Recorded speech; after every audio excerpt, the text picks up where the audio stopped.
বেহাল সড়ক দিয়ে ভোগান্তি নিয়ে চলাচল করছে মানুষ, কোনো কোনো স্থানে হেঁটেও যাতায়াত করা কষ্টের কাজ।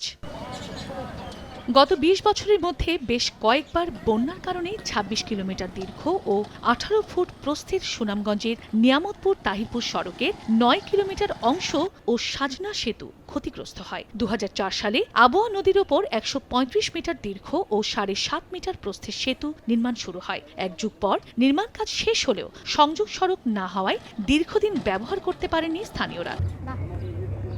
সম্প্রতি সড়কটির কাজ শেষ করতে আবারও প্রকল্প হাতে নেওয়া হয়। প্রাকৃতিক দুর্যোগ মোকাবেলায় নেওয়া হয়েছে সংযোগ সড়কে CC block, returning wall, to all, guard wall, ঢেউ প্রবণ অংশে প্রোটেকশন ওয়াল তৈরির উদ্যোগ। এলাকাবাসীর অভিযোগ, সরকারের অবহেলার কারণে দীর্ঘদিনেও সড়কটি যানবাহন চলাচলের উপযোগী হয়নি।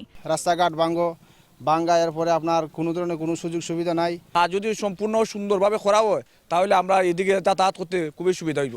প্রায় 4টি উপজেলার এই ফতেপুর ইউনিয়ন হয়ে সুনামগঞ্জ সদরের সাথে সরাসরি সড়ক যোগাযোগ স্থাপন হবে। 1 মিনিটে নগদ ইসলামিক অ্যাকাউন্ট খুলতে ডায়াল করুন *167#।